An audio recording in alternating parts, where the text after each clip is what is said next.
瑞士位于欧洲中南部，东界奥地利、列支顿士登，南邻意大利，西接法国，北连德国。全境以高原和山地为主，平均海拔约1350米，有欧洲屋脊之称。旅游资源丰富，还有着世界公园的美誉。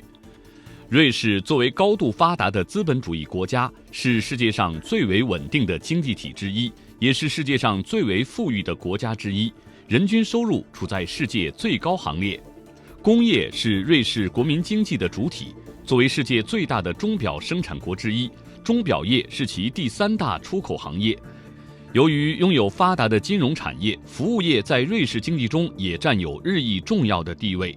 本期节目，我们将走进阿尔卑斯山下、日内瓦湖畔的花园国度瑞士，聆听瑞士驻华大使戴尚贤的讲述，去了解中瑞两国在历史长河中源远流传的友谊，共同展望在“一带一路”倡议下的美好未来。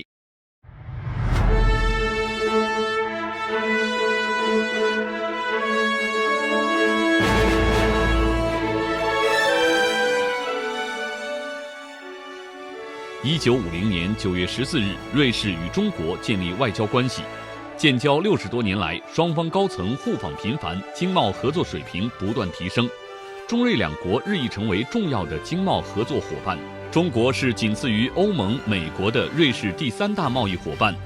瑞士则是中国在欧洲重要的技术引进来源国，同时是首个同中国签署并实施自由贸易协定 FTA 的欧洲大陆国家。为中瑞合作打下坚实的基础，对中欧经贸合作产生示范效应。中瑞两国在经贸上的互补互助，密切的贸易关系使双方深深受益，也促进了在教育、科技、旅游、人员培训等领域的交流持续深化，两国关系全面而稳步的发展。Switzerland, we have to define what Switzerland is. There's the state, the government, and then there are the private actors that are obviously of paramount importance in a open, liberal market economy such as ours, where the private initiative is favored by all, including the government. So our government has taken a positive stance from the start. We were one of the very first to join the AIIB, which is a specific chapter of this opening up and new Silk Road and Maritime Belt or Road initiative. And we were also among the very first. Actually, our president was the first president to say yes, that she would come to the forum which opened the Belt and Road Initiative under the helm of President Xi Jinping. And so from the start, we took an open and positive attitude. We are now working on not only one but 2 MOUs, Memorandum of Understanding, in this field. We have had every political visit at the highest level, presidential visits and ministerial visits, discuss the Belt and Road Initiative. We have had the Committee of Foreign Affairs of our lower chamber of Parliament here on a fact-finding mission precisely in this field. So everything is positive, and of course there are questions to be posed and solved, and there is interrogations here and there, but generally, as I've said, positive. As to our private business, our companies, we don't give them orders or indications as to what they should do. What we do is we ask them what they think of it. And we understand that, yes, many which are very active in China, but also very active in those other countries to be included in the whole pattern, those companies are quite interested too. They're still looking for ways to participate, to, how should I say, find mutual advantages in the specificities of the Belt and Road initiatives, as opposed to doing more of the same, since they have been dealing and are very present in China, in Central Asia, and in all the other countries along the routes. Well, the Belt and Road Initiative is not a Swiss initiative. It is not part of Swiss foreign policy. It is China's foreign policy that is put forward by that initiative. And because we have developed throughout over 70 years soon, very trusting, a rapport, a relationship, a mutual understanding, if you will, at different levels, we have taken a very positive attitude, as I've said, and we are looking at how to underline to our public opinion, how to give substance to our presence in every effort that China makes to open up. The Belt and Road Initiative is one way for China to open up. It's not the only one, and we support China's opening up policies in different fields. For instance, indeed, we were quick in negotiating a free trade agreement. Now we are pushing for an extension of this free trade agreement, a further negotiation, not a renegotiation. And this because we're convinced that opening up is good for all, actually. This is what made us strong throughout generations. And we believe that China still has to progress along that path of opening up. So our foreign policy in this sense aligns itself with every push and shove towards more and not less contacts, trade, openness, ease of doing business. And we stand ready to accompany China with our own, added value.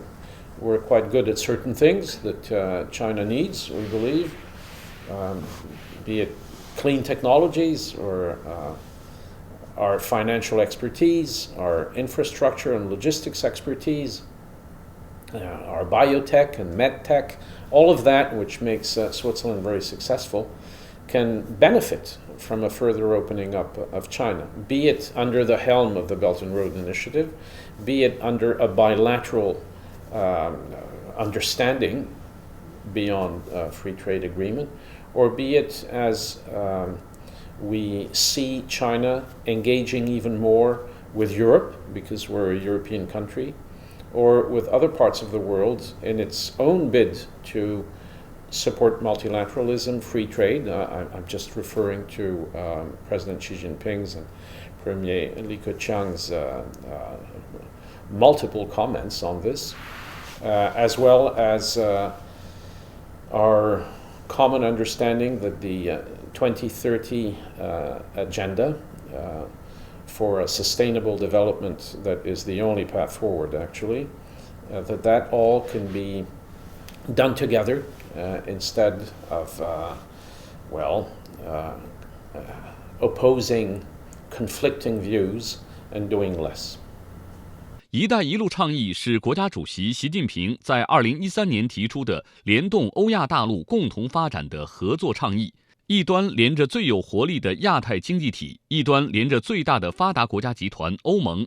自倡议发出以来，瑞士政府积极带头响应，给予认同与支持，率先加入亚洲基础设施投资银行 AIIB， 是其创始成员国之一，对推动“一带一路”建设的全球市场融资发挥了积极作用。此外，凭借着制造、自贸、金融等优势，积极与中国在基础设施建设、金融、保险、产能合作等领域开展合作，共同推进“一带一路”建设，为中瑞乃至中欧的一带一路合作发挥了独特的作用。Well, Switzerland's relations to China have a very long history, and they've been densified throughout generations. But if you look at only the modern history of the Silk Road Initiative, and if you trace it back to 2013, then it just so happens that that's the year when we signed an FTA, a free trade agreement with China, which has come into force in 2014, in July 2014. and which has been working quite well, I must say. But that is in the field of bilateral relations proper, not particularly referring to the Belt and Road Initiative. However, throughout our economic, commercial, and political intercourse, the way we interact with each other, we more and more see that we see eye to eye when it comes to certain values and certain policies: multilateralism, free trade, openness, and the wish to engage, the wish to do more. And in that sense, the Belt and Road Initiative brought forward new perspectives and new dynamism, I'd say, in our bilateral relations also. Without the initiative, we would perhaps still be looking for signs of further opening up in China. The initiative itself gives us confidence as to the path that is going to be taken and the way China is going to go forward, opening up further. Well, precisely, I'd link this to what I've just said. You see, on the one hand, you could consider that a very large country, a very large economy like China's, needs to interact with the world and needs to trade and wants to trade more. That's a rather unidimensional vision of the reality. If you look deeper, what you may find in the Belt and Road Initiative is a full-fledged political attitude towards China's role in the world. Many things that have been heralded as new activities enabled by the Belt and Road Initiative could well have been proposed and undertaken on a bilateral basis between China and some of its partner countries, or on a regional basis in China's part of the world. And yet, China decided to go for it at a global level, at a universal level.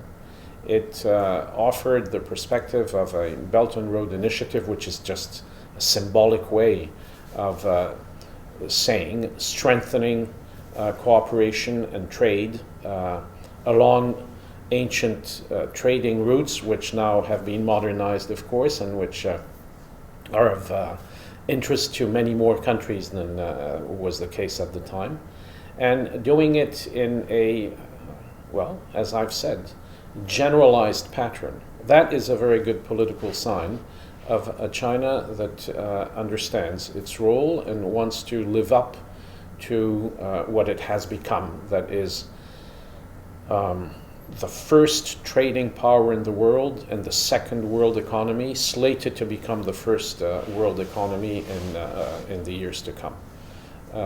So we do see that the Belt and Road Initiative goes beyond the simple economic dimension, and it is more a societal dimension, or let's hope that societal dimension and the ways that this is going to evolve are going to take into consideration what makes its true worth. Those values that we share, good governance, transparency, a sustainable development, because we need to protect the environment, the fight against corruption, protection of human rights. 中瑞两国友好往来传统一脉相承，特别是在“一带一路”倡议框架下，2016年，中瑞共同宣布建立创新战略伙伴关系。瑞士成为中国第一个，也是唯一一个以创新为标志的战略伙伴，对深化两国合作具有重要引领作用。两国加强创新合作的新时代由此开启，中瑞关系发展进入历史最好时期。中国实施创新驱动战略，同瑞士的创新优势相结合，两国共同搭建创新合作平台，开展企业、高校、科研机构间创新合作，深化在可再生能源、现代生态农业、节能环保、医药等领域互利合作，必将对中欧共建“一带一路”起到示范引领作用。“一带一路”建设将是双方创新战略伙伴关系落到实处并惠及世界的积极举措。Actually, Switzerland was able to transform its geopolitical disadvantage into an advantage through our openness, through our policy of engagement with the world, universality, and, our very peaceful way of going about things.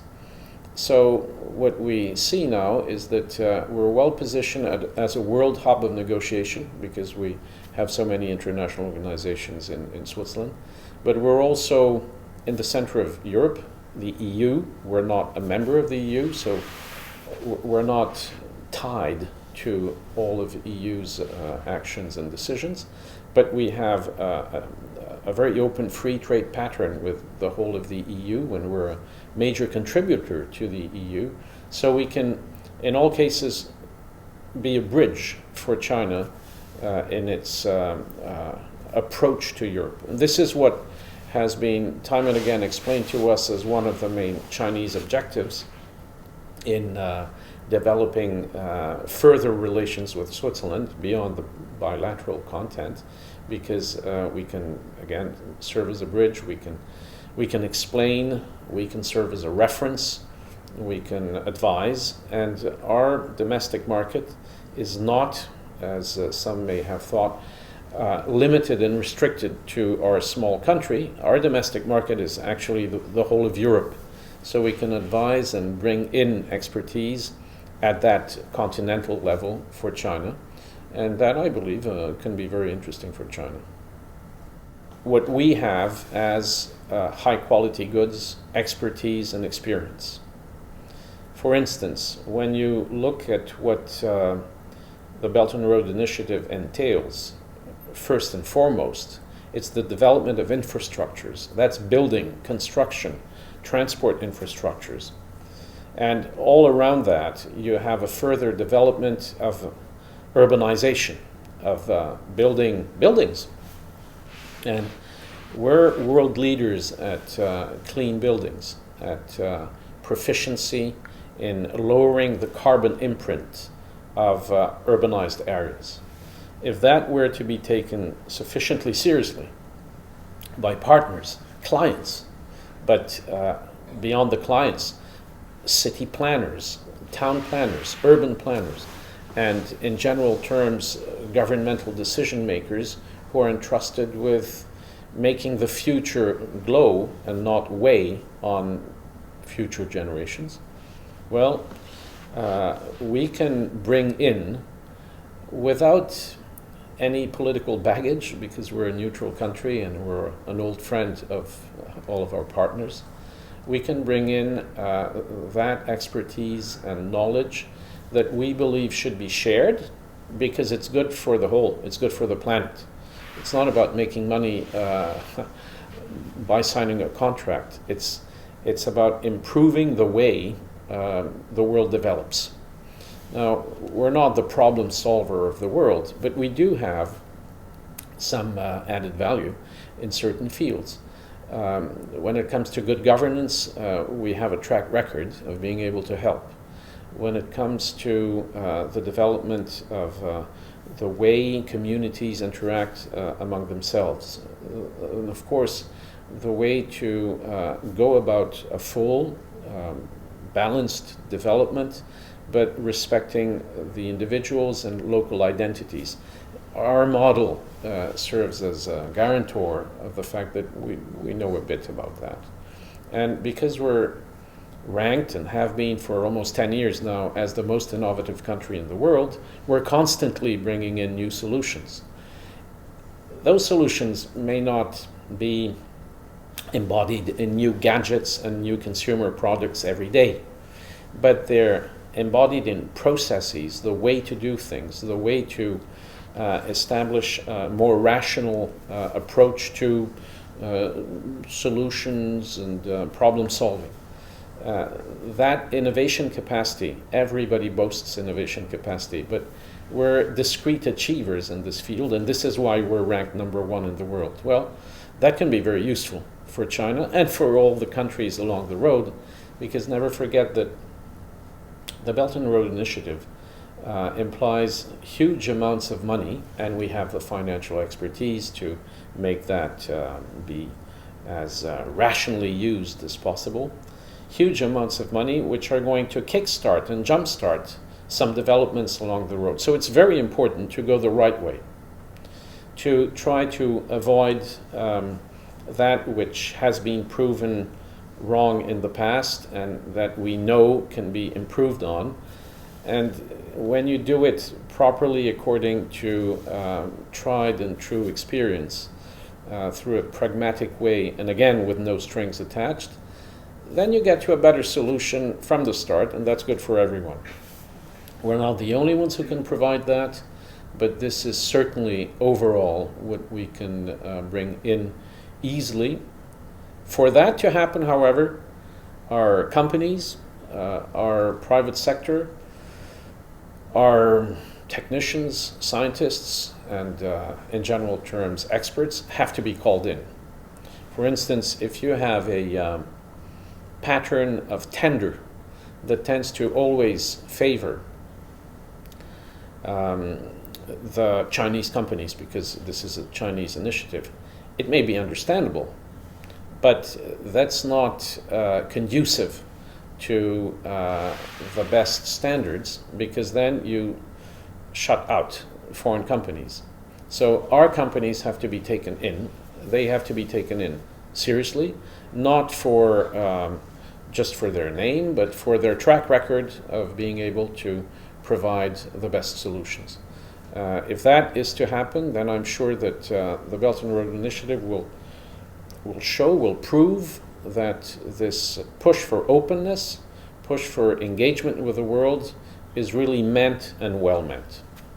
一带一路倡议为中瑞两国合作带来了重要机遇，也为亚欧大陆发展带来了美好愿景。